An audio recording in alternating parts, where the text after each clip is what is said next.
हमारे व्यस्त जीवन में ईश्वर की आवाज। मनुष्य जीवन एक ऊंची संभावना है ईश्वरीय और दिव्य जीवन का।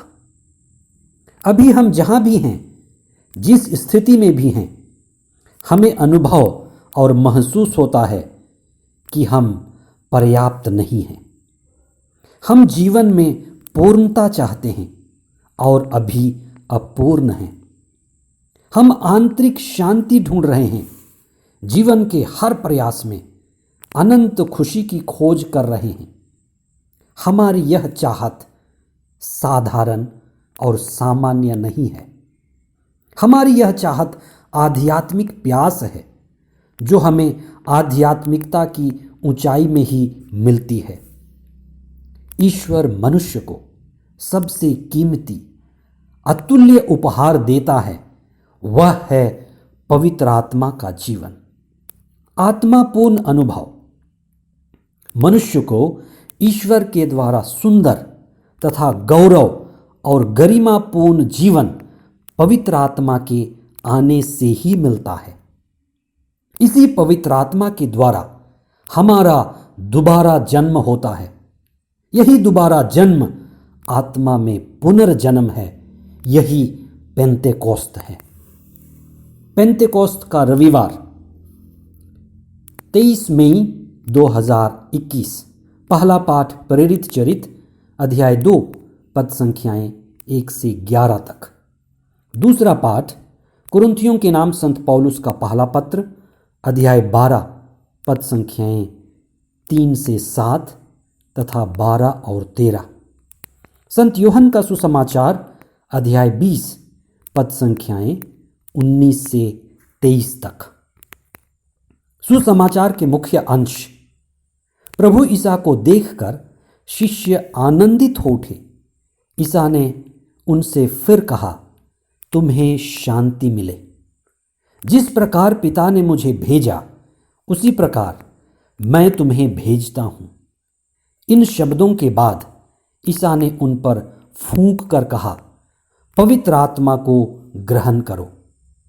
पेंतेकोस्त पवित्र आत्मा में पुनर्जन्म और नए जीवन का अनुभव है, जो सिनाई पर्वत के अनुभव से जुड़ा है। दासता और गुलामी की जिंदगी के बाद ईश्वर के प्रेम और आजादी का प्रतीक है। यह आवाज कि मैं तुम्हारा ईश्वर हूं और तुम मेरी प्रजा हो, इससे भी पहले आदम और हेवा ने अदन वाटिका में यही आवाज सुनी होगी। ईश्वर ने कहा होगा, मैं तुम्हारा ईश्वर हूं और तुम मेरे अपने प्राण हो, प्यारे हो, मेरी सांस हो, मेरे अंश हो, वंश हो। क्योंकि ईश्वर ने आदम के नथुनों में अपना प्राण डालकर उसे नया ईश्वरीय जीवन दिया था। यही मनुष्य का नवनिर्माण था। आप याद रखें, ईश्वर न केवल सृष्टि करता है, लेकिन ईश्वर पुनः सृष्टि करता है। God is not only a creator but he is a रिक्रिएटर।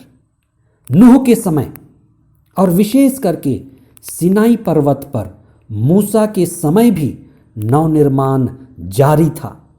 तब से पेंतेकोस्त का पर्व मनाया जाता है।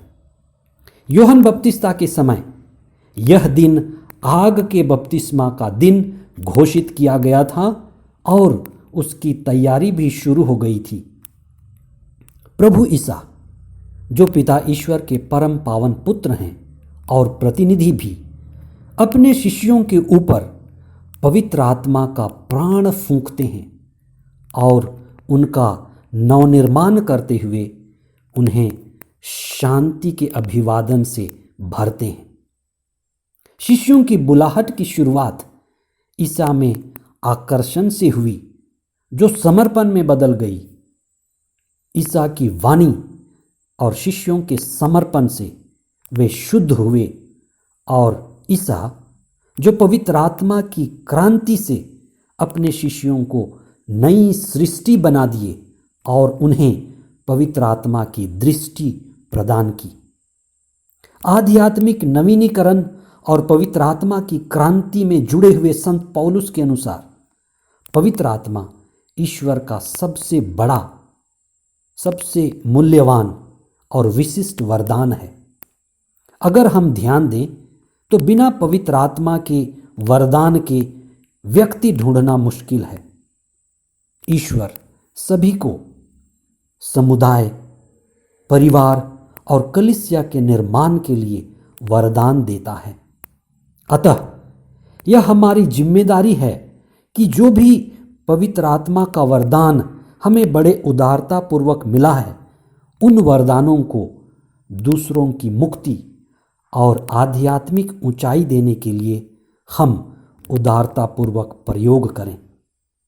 पवित्र आत्मा में जीवन हमारे परिवार में, समुदाय में और रिश्तों में एकता लाता है। ईसा ने अपने शिष्यों को सबसे कीमती उपहार दिया, सबसे कीमती, जिससे कीमती ना तो रुपया था, ना पैसा था, ना धन संपत्ति और ना कोई बाहरी चीज। और वह कीमती उपहार पवित्र आत्मा था। आत्मा में दिव्य जीवन और ईश्वर की बुद्धिमत्ता। यह शिष्यों के शरीर को, मन को और उनकी सारी ऊर्जा को आध्यात्मिक चेतना में रूपांतरित कर दिया।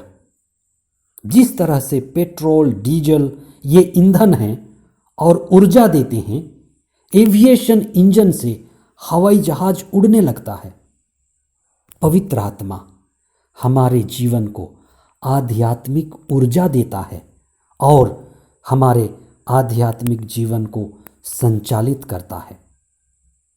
जो पैसे से अधिक परिचित हैं और अधिक पैसा कमाना चाहते हैं, जो बड़े घरों में रहते हैं और बड़ा मकान बनाना चाहते हैं, जो पवित्र आत्मा से परिचित हैं, वे पवित्र आत्मा में बढ़ना चाहते हैं और पवित्र आत्मा के अधीन होकर लगातार उसकी साधना करते हैं। आइए हम भी वही करें। ईश्वर पवित्र आत्मा उनको देता है जो लगातार पवित्र आत्मा के आने के लिए प्रार्थना करते हैं, अपनी प्यास जताते हैं, अपने आप को शुद्ध करते हैं और पवित्र आत्मा की प्रतीक्षा करते हैं। आइए हम विश्वास के साथ पवित्र आत्मा के आने के लिए प्रार्थना करें, अपनी प्यास जताएं। पवित्र आत्मा के लिए हम अपने आप को शुद्ध करें कि वह हमें अपना घर बनाए और पवित्र आत्मा की प्रतीक्षा करें। आइए हम विशेष प्रार्थना करें। हे पिता ईश्वर, तूने कहा है, मैं सभी शरीरधारियों पर अपनी आत्मा उतारूंगा। हमें भी पवित्र आत्मा में नई सृष्टि बना दीजिए। पवित्र आत्मा हमें, हमारे परिवार, हमारे समुदाय और समाज को एकता प्रदान करें और हम सभी जिन्हें पवित्र आत्मा का अलग अलग वरदान मिला है, सबों की आध्यात्मिक उन्नति के लिए उसका सदुपयोग करें और पवित्र आत्मा आकर के हमें अपने अधीन कर ले और अपनी शांति, अपनी पवित्रता, अपने आनंद और अपने जीवन से भर दे। हे पवित्र आत्मा, हम पर आ जाइए। आमीन।